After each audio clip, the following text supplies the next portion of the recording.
Okay, बिस्मिल्लाहिर्रहमानिर्रहीम। ये है पेपर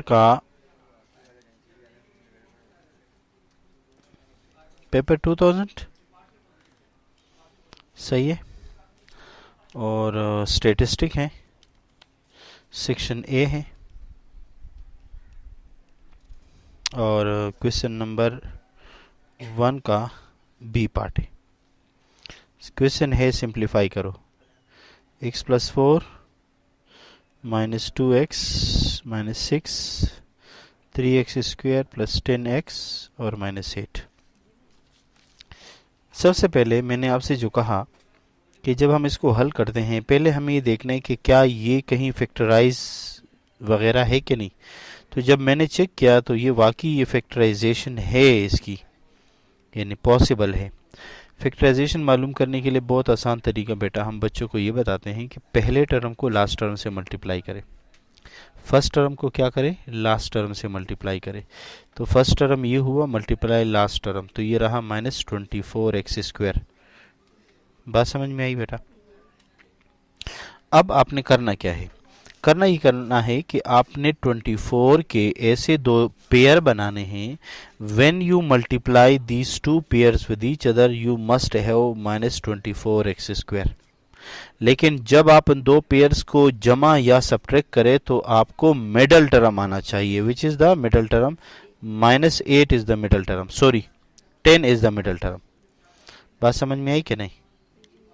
ओके। अब मेरे पास इनके तकरीबन कितने पेयर बन सकते हैं? मेरे पास तकरीबन इसके पेयर बन सकते हैं 3। कौन कौन से?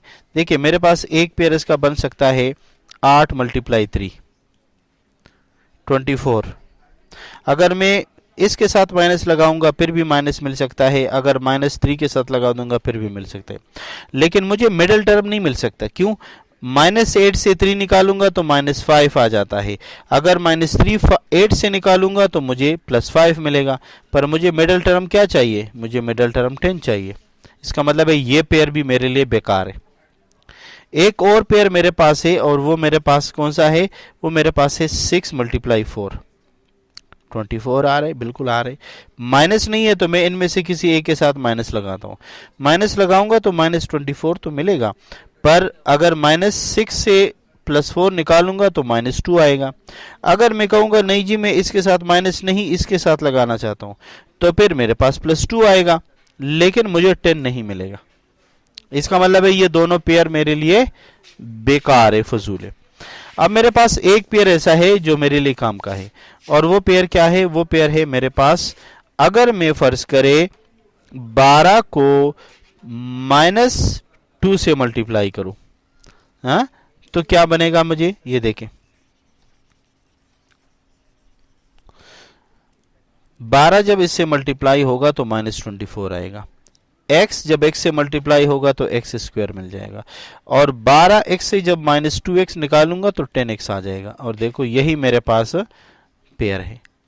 बोलिए, सही कह रहा हूं? इसका मतलब ये है कि मैं इसको अगर कहीं पर ब्रेक कर दूं तो ये मिलेगा मुझे यूं 3, ये रफ वर्क है, ठीक है बेटा। 10x - 8, तो ये बना 3x² + 12x -10 -2x और -8। अब आप इसको पेयर में कन्वर्ट करने के लिए इनमें से क्या कॉमन ले ले? 3x, यहाँ बचा x, यहाँ बचा 4, यहाँ से -2 कॉमन लिया x, यहाँ पे बचा 4। दोबारा इनमें से फिर ये कॉमन ले सकता हूँ मैं, तो ये मेरे पास रहा x + 4 और ये रहा 3x - 2। बात समझ में आई? इसका मतलब फिर ये हुआ कि मैं ये जो वैल्यू है इसकी जगह मैं ये वाला वैल्यू लगाऊंगा, ठीक है। तो लगा दिया, ये देखो 1/x + 4 -2x -6 divided by x + 4 और 3x - 2। ये मेरे पास, वालेकुम सलाम, ये मेरे पास क्या है? ये मेरे पास आया। अब मैं इसका लूंगा एलसीएम। वालेकुम सलाम। एलसीएम लेने का तरीका क्या है?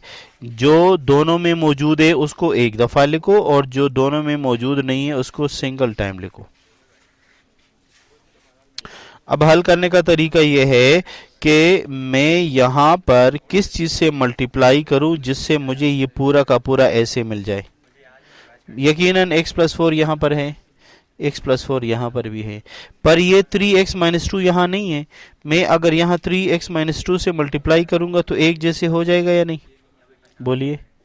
अगर मैं यहाँ पर नीचे किससे मल्टीप्लाई करूँ, 3x-2 से, तो इक्वल हो जाएगा। तो मैथ्स का रूल है कि जब तू नीचे मल्टीप्लाई करेगा तो ऊपर भी मल्टीप्लाई करना पड़ेगा ना।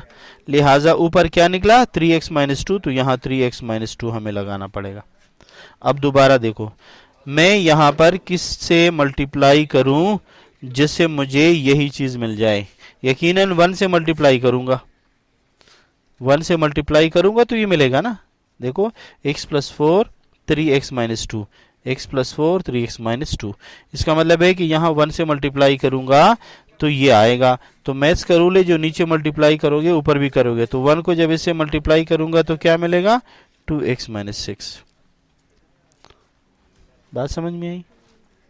अब आप इसको हल करें, इनको हल करेंगे तो देखें, 3x-2 अपनी जगह लिखा, इस माइनस को मल्टीप्लाई किया तो -2x और +6 डिवाइडेड बाई x+4 और 3x-2। अब बताओ बेटा, मैं 3x से -2x निकालूंगा तो ओनली x आएगा, और -2 जब 6 से निकलेगा तो +4 आएगा बेटा, और नीचे भी x+4 और आपके पास 3x-2। अब मैं बताओ, क्या ये दोनों आपस में कैंसिल हो जाएंगे? जो बचा वो क्या बचा बेटा, 1 डिवाइडेड बाई 3x-2। बेटा this is the simplified form which is the required answer. बात समझ में आई कि नहीं, कोई प्रॉब्लम? ये अभी जो मैंने आपको सिखाया एलसीएम का, मैं थोड़ा सा आपको 2-3 टिप्स दे दूं।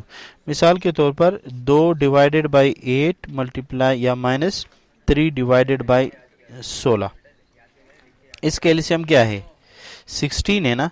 अच्छा, अब बताओ मुझे इस 2 से मैं किस चीज़ से मल्टीप्लाई करूं, यहाँ पर इस 8 को किससे मल्टीप्लाई करूं जिससे 16 आ जाए, 2 ना। तो मैं इसका रूल है, जो नीचे करूंगा ऊपर भी करूंगा। तो इससे तो मुझे ये मिला 16, और जब आपने इसको मल्टीप्लाई किया तो ये आ रहा 4। इसी तरह मुझे बताओ, इस 16 को किससे मल्टीप्लाई करूं जिससे 16 आ जाए, 1। मैथ्स का रूल है, 1 को ऊपर भी करो। इस 1 को जब आपने यहाँ मल्टीप्लाई किया तो 3 आया। ये है बेसिक एजम्पशन या बेसिक जो रूल है जिसके थ्रू आप क्वेश्चन को हल करते हैं। इसके अलावा बहुत सारे मेथड हो सकते हैं, लेकिन ये बिल्कुल प्राइमरी क्लासेस में इस्तेमाल करते हैं लोग। डन हो गया।